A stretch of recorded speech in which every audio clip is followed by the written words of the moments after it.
Welcome back. భారతీయ currency రూపాయి విలువ పడిపోవడంతో కేంద్రం ఆందోళన చెందుతోందా? విదేశీ మార్గద్రవ్య నిల్వలను కాపాడుకునేందుకు వేర్వేరు మార్గాల్ని అన్వేషిస్తోందా? ఈ క్రమంలో సుమారు 1,00,000 కోట్ల విలువైన బంగారం నిల్వల్ని విక్రయించిందా? దీనిపై ప్రభుత్వ వివరణ ఏంటి?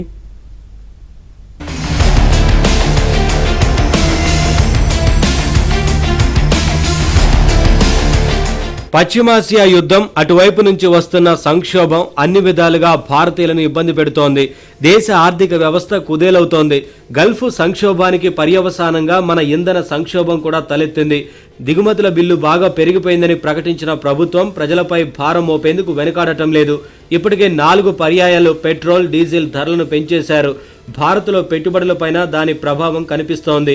భారత స్టాక్ మార్కెట్లలో పెట్టుబడులు పెట్టిన విదేశీ మదుపర్లు ఇప్పుడు 2.25 లక్షల కోట్ల విలువైన ఈక్విటీలను ఉపసంహరించుకున్నారు. దీంతో డాలర్కు గిరాకీ పెరిగి రూపాయి విలువ అమాంతం పడిపోతోంది.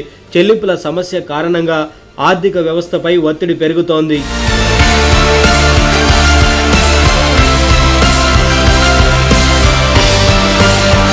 దేశంలోని విదేశీ మారక ద్రవ్య నిల్వలు $681.4 బిలియన్ పరిమితమవుతున్నాయి. గతేడాది ఫిబ్రవరిలో అవి $728.49 బిలియన్ ఉన్నాయి. 4 నెలల వ్యవధిలో అవి $47 బిలియన్ తగ్గాయి. ఫారెక్స్ నిల్వలు వృధా కాకుండా చూసేందుకు ప్రభుత్వం బంగారం దిగుమతిపై కస్టమ్స్ సుంకాన్ని రెట్టింపు కంటే పెంచి 15% చేసింది. ద్రవ్యోల్బణం పెరిగే ప్రమాదమున్నా చమురు మార్కెటింగ్ కంపెనీల ఆర్థిక స్థితి దెబ్బతినకుండా చూసేందుకు పెట్రోల్, డీజిల్ రిటైల్ ధరలను పెంచింది. దేశ ఎగుమతుల కంటే దిగుమతుల బిల్లు భారీగా పెరగడంతో కరెంటు ఖాతా లోటు అంతకంతకు అధికమవుతోంది. రూపాయి విలువ ఈ ఏడాదిలో 7% వరకు పతనం అయ్యేందుకు ఇది కారణమవుతోంది. అందుకే మార్కెట్ పరిస్థితులు అనుకూలంగా ఉన్నప్పుడు డాలర్ నిల్వలను పెంచుకుని రూపాయిని బలోపేతం చేయడంపై ఆర్బీఐ దృష్టి పెట్టిందని వార్తలొచ్చాయి.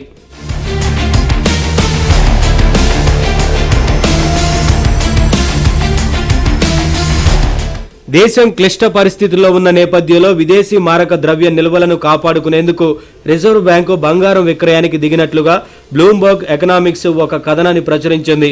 దాదాపు 1,00,000 కోట్ల రూపాయల విలువైన బంగారాన్ని విక్రయించేసి విదేశీ మారక ద్రవ్యాన్ని స్థిరపరచుకున్నట్లుగా ఆ కథనం సారాంశం.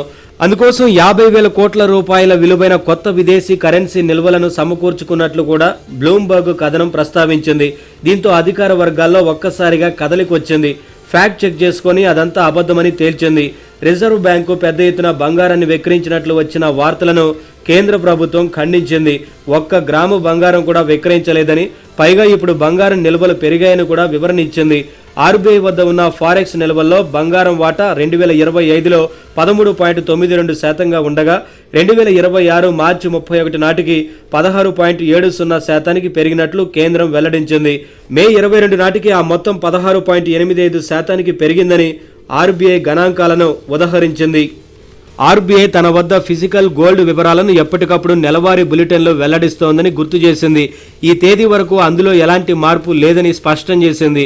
$100 లేకపోతే 100 పౌండ్లో ఏదో నిల్వ ఉన్నాయనుకుంటే, లేకపోతే అన్ని కలిపి 100 యూనిట్లు నిల్వ ఉన్నాయనుకుంటే దానిలో సుమారుగా 13-14% దాకా బంగారమే ఉంది స్టోరేజ్ లో విలువ మేరకు. అది యాక్చువల్ గా 13.92% నుంచి మా దగ్గర ఉన్న బంగారం నిల్వ పెరిగింది. ఎంతకు పెరిగింది? 16.7% పెరిగింది. తగ్గటం కాదు, మీరు అన్నట్లుగా మేము అమ్మితే తగ్గాలి కదా మా దగ్గర బంగారం నిల్వ పెరిగింది. కాబట్టి మీరు చెప్తుంది నిజం కాదనేది బ్లూంబర్గ్ సంస్థకి ఖండనగా రిజర్వ్ బ్యాంక్ ఆఫ్ ఇండియా చెప్పింది. ప్రెస్ ఇన్ఫర్మేషన్ బ్యూరో ప్రభుత్వం తరఫు నుంచి అది కూడా చెప్పింది. రూపాయి విలువ పత్రంగా ఉండటం అనేది ఒక అవమానం, రూపాయి విలువ బలంగా ఉండటం అనేది ఒక గౌరవం. సో ఇది ఒక అగౌరవానికి, ఒక బేసిక్ ఆర్థికమైనటువంటి పరిస్థితికి కూడా విషమ స్థితిని సూచిస్తుంది. కాబట్టి రూపాయి పత్రం ఒకటి ఆందోళన, దాన్ని కాపాడటానికి విదేశీ మారక ద్రవ్యం మొత్తం ఖర్చు పెట్టాల్సిన స్థితి వస్తే రేపొద్దున మన పరిస్థితి ఏంటి, మళ్లీ బ్యాక్ టు స్క్వేర్ 1991 పరిస్థితికి వెళ్తామనే భయాలు, ఇన్ని రకాల ఆందోళనలు ప్రజల్లో ఉన్న నేపథ్యంలోనే ఆ ఫియర్ కాంప్లెక్స్ ఉన్న దీనిలోనే ఈ రోజు ఈ వార్త వ్యాపించడం.